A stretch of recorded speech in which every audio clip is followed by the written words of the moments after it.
किसान साथियों राम राम। आशा और उम्मीद करता हूं कि आप सब ठीक ठाक होंगे। साथियों, आज हम चर्चा करने जा रहे हैं सोयाबीन की फसल के ऊपर, सोयाबीन के किसान के ऊपर, सोयाबीन के व्यापारी के ऊपर, सोयाबीन के जो उद्योग चल रहे हैं हमारे देश में उनके ऊपर। साथियों, सारी चर्चा आपको संपूर्ण रूप से जागरूक करने और सावधान करने के लिए बताई जा रही है, आपके साथ की जा रही है। साथियों, मैं आपको बता देना चाहता हूं कि कल एक नई सोयाबीन की ढेरी मंडी में आई। उस मंडी में ढेरी जो सोयाबीन की बनी, उस ढेरी का जोर शोर से स्वागत किया गया, उसका शिलान्यास किया गया, तिलक वगैरह निकाले गए। किसान ने सोचा कि बहुत अच्छे दाम हमें मिलेंगे। किसान खुशी खुशी ढेरी के चारों ओर नाचता रहा। परंतु जो ही बोली हुई, जो ही ग्राहक उस डेयरी के लगे, साथियों मैं आपको बता दूं कि 3411 रुपए में वो डेयरी बिक चुकी। 3411 रुपए उस डेयरी की आखिरी बोली लगी। साथियों, किसान की आंखों में पानी चलने लगा, क्योंकि उसने भारी भरकम मेहनत करके एक एक दाना इकट्ठा करके सोयाबीन की फसल को पैदा किया था। परंतु जब बोली हुई, ग्राहक की बनी, तो उसे 3411 रुपए में बेचना पड़ा। साथियों, यह नतीजा है सरकार की गलत नीतियों का, यह नतीजा है सरकार की आयातित नीतियों का, जो लगातार किसान को मार रही है। मैं आपको सावधान सचेत करने के लिए वीडियो बना रहा हूं। उस डेयरी को नमी के नाम पर जिस व्यापारी ने खरीदा, वो व्यापारी उसको भर करके जब आगे ले जाएगा तो 100% उस व्यापारी को भी नुकसान होगा। क्यों होगा? क्योंकि भारी भरकम सामान ऑलरेडी देश के अंदर है। आज सोयाबीन का तेल बहुत कम दामों पर बिक रहा है। सोयाबीन की खड़ी की डिमांड घटती जा रही है, क्योंकि बाहर का सामान लगातार हमारे भारत में घर करके बैठा है। मैं आज आपको आगाह करने के लिए यह बात कहता हूं कि इस वर्ष यदि सोयाबीन के भाव किसान को ठीक नहीं मिले और इन भाव में सोयाबीन को लूट लिया गया, तो मान के चलो कि आगे आने वाले साल के अंदर सोयाबीन की वो हालत हो जाएगी कि देश का किसान संपूर्ण रूप से इस फसल से मुंह मोड़ लेगा। इतनी प्रोटीन युक्त फसल को, जिसमें अनेक तरह के प्रोटीन है, मिनरल मिक्सचर है, जो इंसान और पशु या को खाने के लिए तो लाभदायक ही है, परंतु यदि इसके अर्क का, इसके दूध का स्प्रे फसलों पर भी किया जाए तो भी फसलों की ग्रोथ बढ़ाने का काम करता है। यह वीडियो मैंने बनाया भी था। मैं आवाज इसी तरह से उठा रहा हूं, किसान के हित की बात कर रहा हूं, व्यापारी के हित की बात कर रहा हूं, देश के उद्योग धंधों को बचाने के हित की बात कर रहा हूं। इसीलिए आपसे निवेदन करता हूं कि आप कृपया करके इस चैनल के साथ जुड़कर सब्सक्राइब करके सरकार तक इन बातों को पहुंचाने की कोशिश करें कि जो इंसान रात और दिन मेहनत करके इस देश के लिए काम करता है, यदि वो मर जाएगा तो इस देश के लिए काम करने वाला कोई नहीं बचेगा। आज किसान की हालत दयनीय है। पूरा व्यापारी वर्ग घाटे में चल रहा है। तेल निकल चुका है। सोयाबीन के भाव धरातल पर जीरो आते दिखाई दे रहे हैं, परंतु फिर भी लगातार सरकार अपना स्टॉक काट रही है। मुझे यह नहीं पता कि सरकार के इतनी क्या मजबूरी हो चुकी है, सरकार को कितनी गरीबी आ चुकी है कि उसे अपना सामान बेचना पड़ रहा है, और वह भी औने पौने दामों में बेचना पड़ रहा है। और सरकार को ऐसी क्या मुसीबत आ पड़ी है कि वो बाहर से सामान मंगवा रहे हैं। साथियों, मैं आपको पहले बता चुका कि 2.5 करोड़ टन तेल की जरूरत भारत के अंदर पड़ती है। आज उत्पादन 1.5 करोड़ पर सिमटता जा रहा है। अब की बार तो वो 1.25 करोड़ पर भी सिमटता दिखाई दे रहा है, क्योंकि मूंगफली और सोयाबीन की फसल को भारी भरकम नुकसान हुआ है। किसान को उम्मीद थी कि इतने नुकसान के चलते फसल में बहुत ज्यादा पोल निकलेगी, और वो निकलेगी, क्योंकि सोयाबीन की फसल को 40% तक का नुकसान हो चुका है। परंतु आज ढेरियां 3500 रुपए बिक रही है। आप एक बार हिसाब लगाकर देखिए, 3500 रुपए कुंटल में मिलता क्या है। खेत के अंदर पैदा हुआ सब्जी का सामान जो भारी भरकम गीला है, उसमें पानी की मात्रा वही 50 रुपए किलो बिक रहा है। आप मूली ले लीजिए, आप घिया ले लीजिए, आलू ले लीजिए, जितना भी गीला माल आप ले रहे हैं वो भी 50 रुपए बिक रहा है, तो फिर सोयाबीन के किसान को मारा क्यों जा रहा है?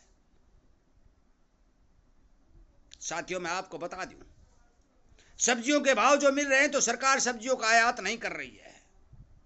देश की सब्जी देश के अंदर खपत है। प्याज के दाम नहीं मिल रहे हैं तो इसका सबसे बड़ा कारण यह है कि प्याज को निर्यात नहीं किया जा रहा है। सोयाबीन का लगातार बाहर से, विदेशों से आयात हो रहा है और इस आयात के चलते सोयाबीन के किसानों को मार मारी जा रही है। मैं अनुमानित तौर पर बता देता हूं साथियों, और मैं आपसे विनय निवेदन प्रार्थना करता हूं कि आप अपना माल होने पौने दामों में मत बेचिए। मैं सभी व्यापारी वर्ग से प्रार्थना करता हूं, हाथ जोड़कर निवेदन भी करता हूं कि आपके पास जो माल है वो भी आप होने पौने दामों पर मत बेचिए, नुकसान मत उठाइए। इस देश का नागरिक बचना चाहिए। एक एक नागरिक को बचाना एक एक नागरिक का कर्तव्य बनता है, और इसीलिए मैं लगातार वीडियो अपलोड कर रहा हूं। साथियों, सरकार एमएसपी पर जब खरीद शुरू करेगी, आपके माल को जो हो सकता है तो एमएसपी पर बेचते हैं, परंतु सीजन निकलने के बाद यदि सरकार ने कोई अड़ंगा नहीं लगाया तो मैंने जो पहले बात कही थी कि 500 और 6,000 रुपए के सोयाबीन के भाव देखने को मिलेंगे, वो मिले ही मिलेंगे, क्योंकि सोयाबीन की फसल को भारी भरकम नुकसान हो चुका है। मेरे पास काफी वीडियो आए हुए हैं, मैं हर किसान का वीडियो अपलोड नहीं कर सकता। मध्य प्रदेश, महाराष्ट्र और राजस्थान से भारी भरकम किसानों से मेरी बात हुई है। उन सब का कहना है कि फसल बहुत ज्यादा डैमेज है। केवल 50% एरिया के अंदर ही फसल ठीक ठाक उतारा देने में कामयाब होती दिखाई दे रही है। मैं फिर आपसे भी निवेदन करता हूं, मैंने सरसों के समय भी आपको कहा था कि आप पौने पौने दामों में माल मत लौटाइए। अभी मैं कह रहा हूं साथियों, थोड़ा धैर्य करें, रुकें और सरकारी खरीद का इंतजार करें।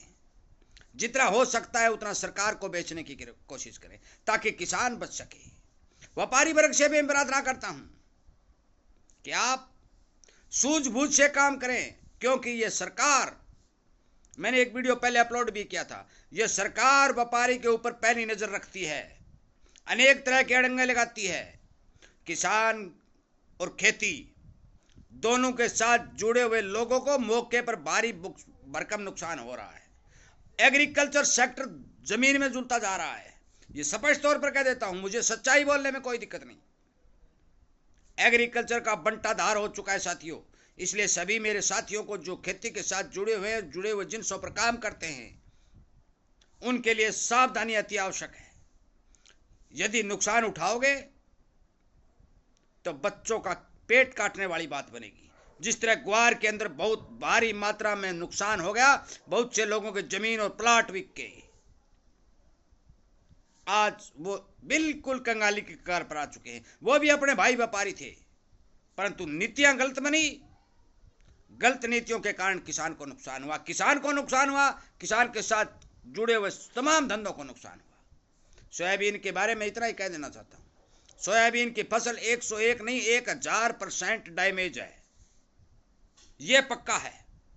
भाव के बारे में बता चुका हूं। एमएसपी पर बेचने की कोशिश करें। यदि एमएसपी पर नहीं बिकती है तो मान के चलो कि सीजन निकलने के बाद यदि सरकार अपने पैरों पर ठीक रही तो जो मैं बता रहा हूं ये भाव 101% बनेंगे।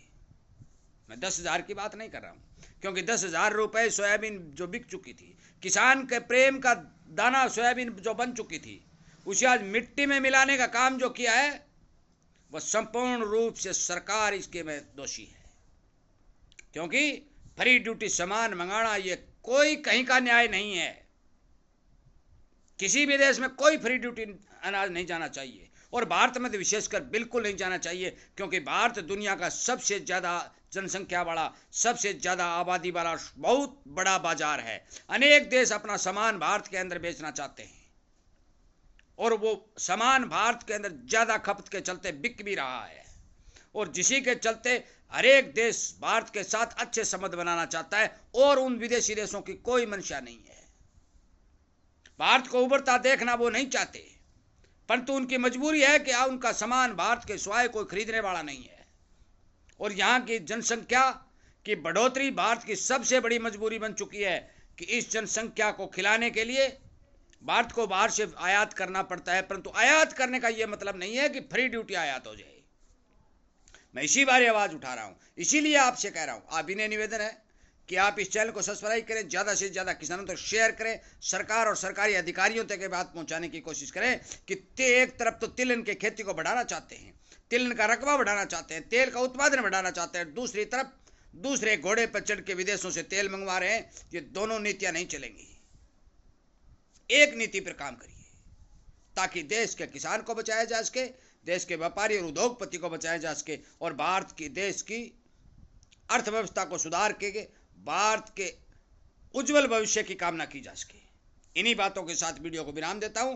उम्मीद करता हूं कि सोयाबीन का किसान मेरी बात का समर्थन करेगा और समर्थन करके विचार करते हुए आगे बढ़ेगा। जय हिंद।